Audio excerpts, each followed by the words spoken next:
Today on Cooking with Chef Bryan, I'm going to show you how to put together a delicious chicken Alfredo with green salad and garlic bread. Who isn't going to love that? Coming up right now on Cooking with Chef Bryan.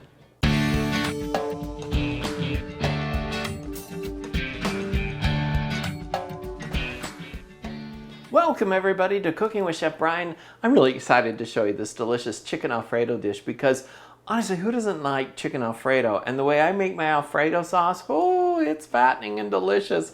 It's just what you need, honestly. So I've started off first of all by sauteing in some chicken breasts in here, and I season them with just an all-purpose chicken seasoning. You can use your very favorite, and then you want to cook them to 165 degrees internally. If the saute pan doesn't do it, put them in the oven and finish cooking them in the oven. Make sure they are thoroughly cooked through. One thing you never want to do is serve raw chicken. That is not a good thing. So what I'm going to do now is start to create the Alfredo sauce in here, which is so delicious and easy to do. And we're going to do it a couple of ways.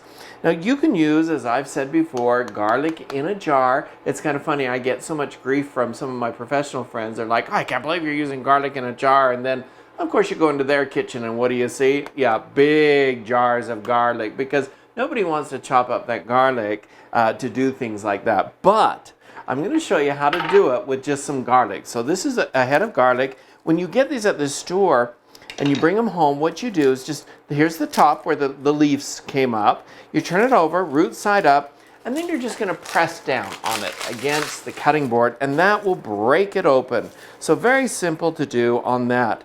Now, if you don't want to go through and have to remove the skin off of every single one of these, the best thing, a good garlic peel or a good smasher here. And so what you want to do, you can put those directly in there. Look at that. Directly in there, and you can smash those into there. I don't want that pan to get too hot, and then just kind of scrape that off. It doesn't allow the skin to go through, so it's really very nice. It's very convenient. But it does take a little time to fill up, that garlic, whereas you could just take a big old spoonful of it out of the jar of garlic and use it that way too. So however you choose, however your friends, the peer pressure in your life is, you can choose to make it that way accordingly. So that's how you would use like a garlic press if you wanted to use some fresh garlic into there.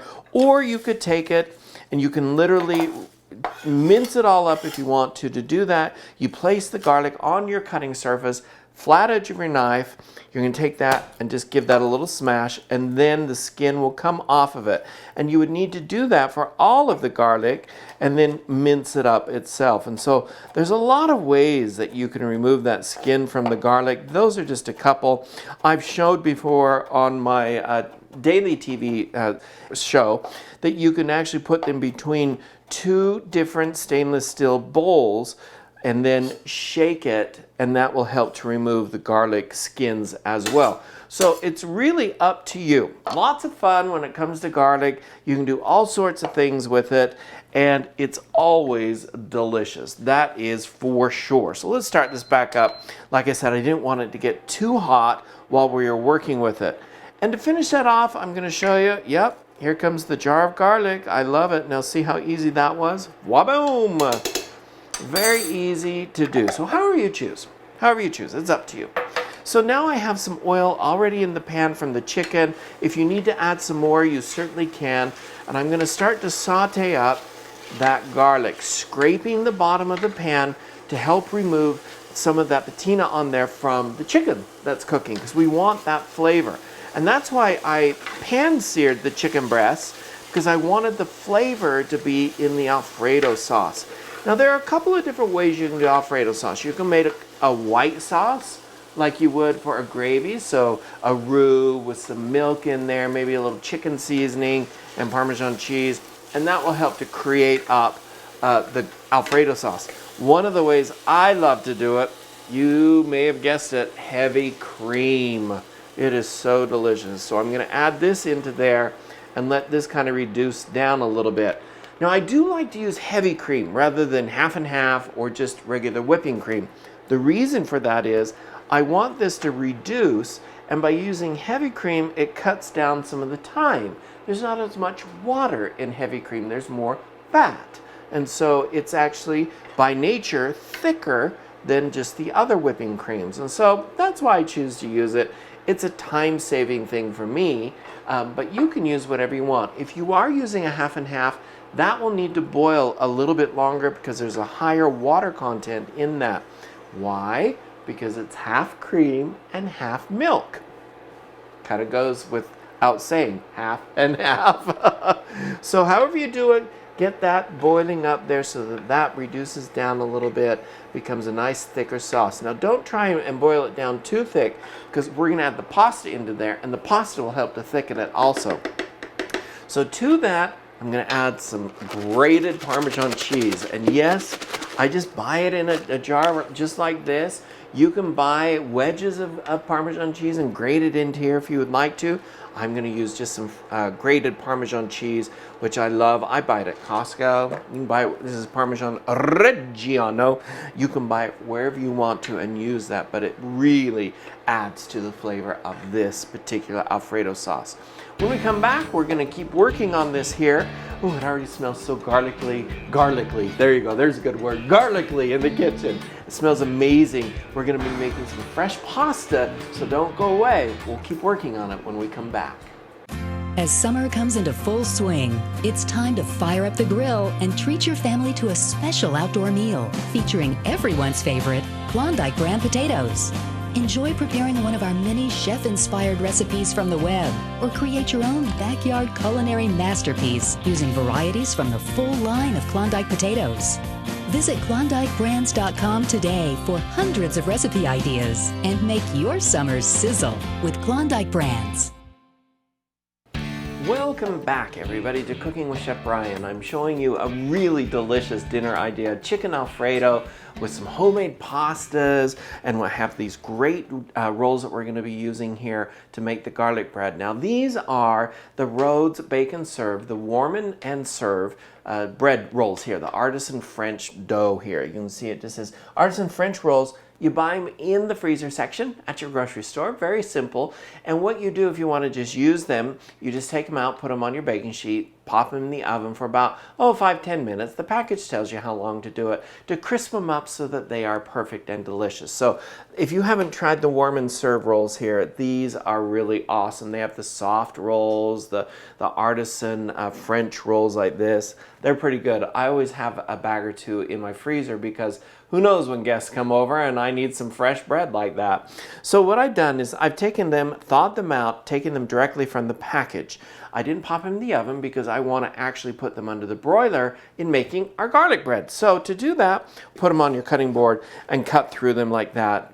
The rule of thumb is you never want to hold anything with a sharp knife in your hand. So I will do a great example to show you that so that none of you make that mistake and potentially, heaven forbid, cut your hands. So that's not a good thing. So just lay them on the cutting board here, cut them down just like that so that they're open face like that. And we're gonna have some great garlic bread to go with this. So very, very simple. I'll put these aside here. Just set those back here out of the way.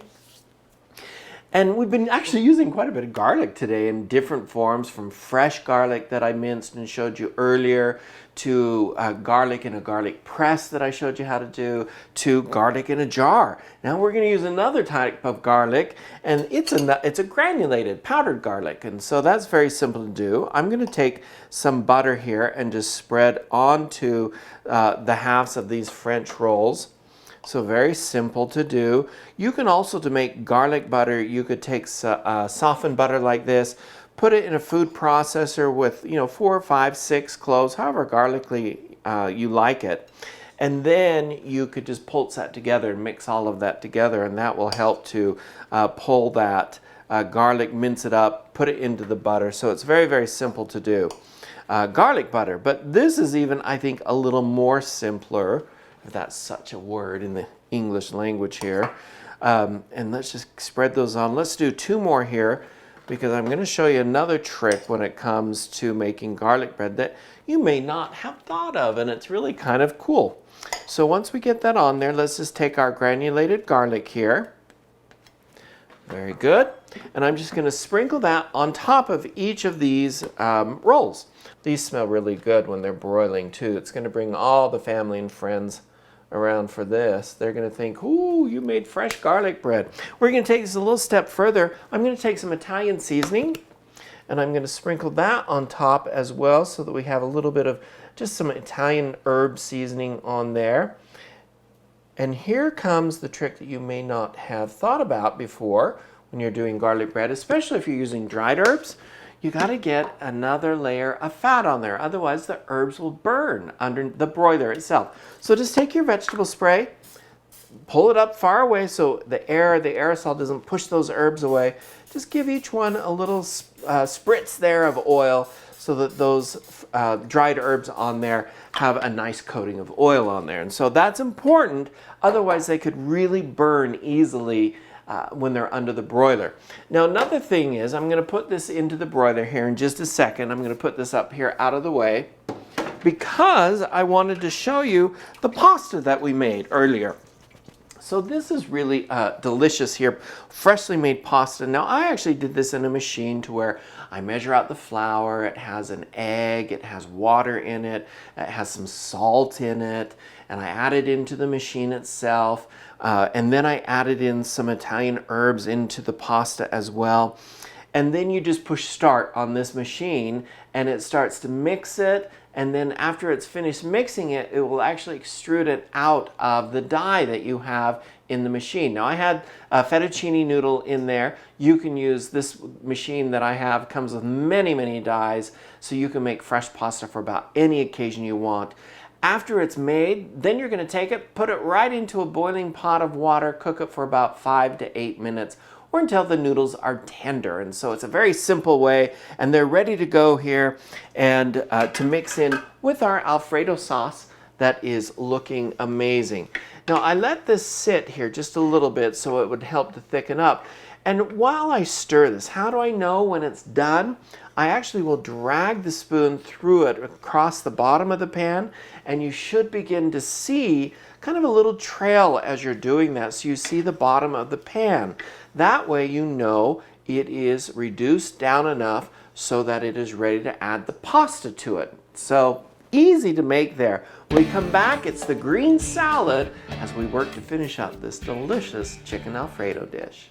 It's no secret, frozen rolls are fresher than bakery rolls. You see, bakery rolls are made in commercial bakeries. Then they sit all day in stores. Some even contain preservatives because rolls begin to stale immediately. By the time you eat your roll, it could already be days old. Rhodes Bake and Serve is found in your grocer's freezer. Simply take Rhodes frozen roll dough home and let it thaw and rise in a pan. Bake Rhodes rolls in your own oven. Rhodes Bake and Serve, hot and fresh, right out of your oven.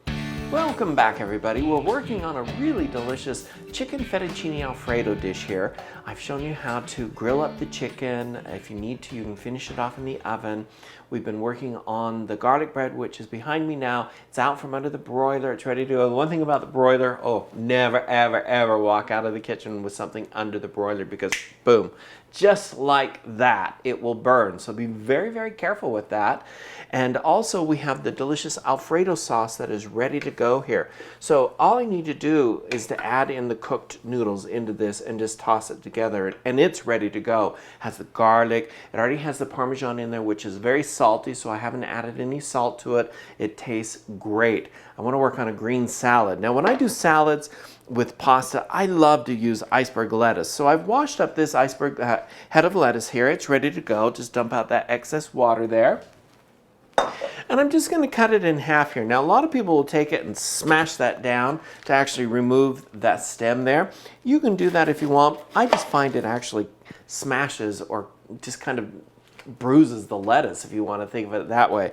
Take my blade and I'm just going to carefully just cut around that so that that is removed, that little stem is removed out of there. And then I haven't smashed that lettuce down at all and it's not bruised. And now what I'm going to do is just take it and just dice it up. And this is kind of the fun part about lettuce. You can dice it as large or as small as you want to. It's really up to whatever your family or friends or whomever it is you're cooking for enjoy. And so just kind of add that into there. And you know, I've got to be honest with you all. You know, I love going to a certain Italian chain restaurant. I won't say the name, but you can figure it out, I'm sure, because I love the breadsticks and the salad that they have there. And so it's just so delicious. And that's why I'd like to use the iceberg lettuce, because I think it's crunchy, it's sweet, it has a great flavor to it. So I'm going to add that into the bowl. And when I'm doing this, I don't want to complicate the salad too much because I don't want it to overpower the rest of the meal. So I just want it to be nice and simple and delicious. Use as much or as little as the lettuce that you need to. Now to this, I love the olives, and so I'm going to add some of the jumbo olives right into it.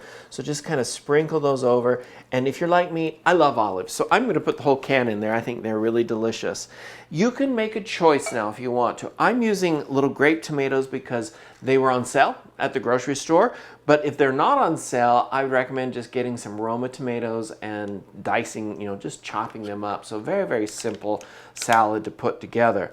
And so there we have that. Simple to do. Nice colors in there, crunchiness, texture from the lettuce, from the olives, very simple to do.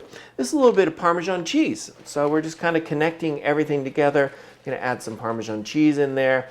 You know, if I had my grater here and a slab of Parmesan cheese, I'd just say, would you care for some fresh Parmesan cheese grated on your salad? Oh, I'll just use it from a jar for now.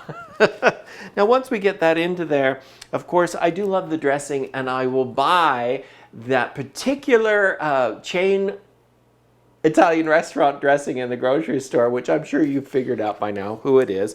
And so then I'll just add that onto there. Make sure you give that a nice shaking so that everything is mixed together in there.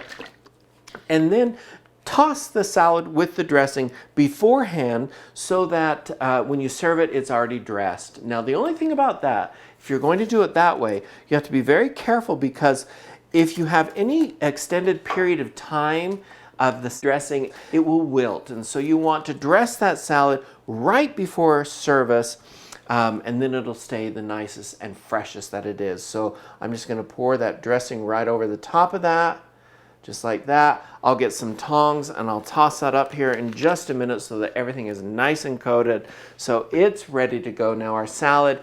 I'm not adding extra salt or pepper necessarily to it. You can at home to taste. I just know that the dressing is salty and the Parmesan cheese is salty that we've added that into. Now I have the noodles here that I've had soaking in some water so they don't stick. If your noodles that you make earlier begin to stick together, just rinse them in some cold water and they'll unstick, as you can see, nice and unsticked. Now these are going to go into, yum, the Alfredo sauce, which smells so garlicky and delicious. When we come back, everyone, we'll finish it up. It's a delicious idea for dinner. As summer comes into full swing, it's time to fire up the grill and treat your family to a special outdoor meal featuring everyone's favorite Klondike brand potatoes. Enjoy preparing one of our many chef-inspired recipes from the web, or create your own backyard culinary masterpiece using varieties from the full line of Klondike potatoes. Visit KlondikeBrands.com today for hundreds of recipe ideas and make your summers sizzle with Klondike Brands. Welcome back. Let's finish up this delicious creamy fettuccine with chicken Alfredo and salad here. It's so good, and I'm just tossing the salad now so the dressing coats it, and I'm serving it with the garlic bread on the side there. So let's just put some of the salad there. We have to make sure to get some of those olives up on there. The Parmesan cheese is going through there. If you choose, you can put some delicious freshly ground black pepper on top of it. It's whatever you want to, but oh, doesn't that look so delicious, refreshing, and just perfect. Now, as far as the pasta, Alfredo here, I put the noodles that are cooked right into the Alfredo sauce here and just toss those noodles with it so that they're nice and coated. The longer you let that sit, the thicker it's going to become.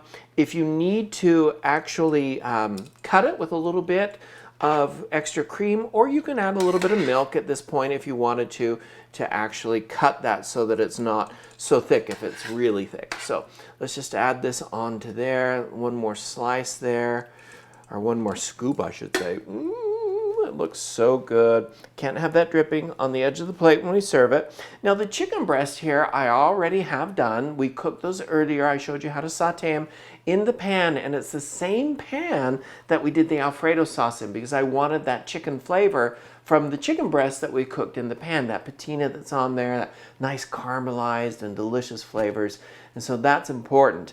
If the saute pan isn't quite enough to finish cooking before they start getting a little too well done, just take them and put them into the oven. So now I'm going to top it off here with a little bit of that chicken breast there right on top, and voila, we have an amazing, delicious chicken Alfredo with a nice green salad. Who isn't going to love this? I know I'm going to. Head on over to cookingwithchefbryan.com and grab the recipe. And of course, you can find me on all social media. I have to say Instagram is the one that I pay most attention to. So you can find me there, Chef Bryan Woolley or Chef Bryan. I'm on Facebook, all of them there. And I always love to hear from you, especially when I'm in the store. I have to thank you for always coming up and saying hi. It's a pleasure to meet all of you and to hear of your great experiences in the kitchen. We'll enjoy some chicken Alfredo here with a delicious green salad, and I'll see you all next time. You can find all of these complete recipes on my website, cookingwithchefbryan.com.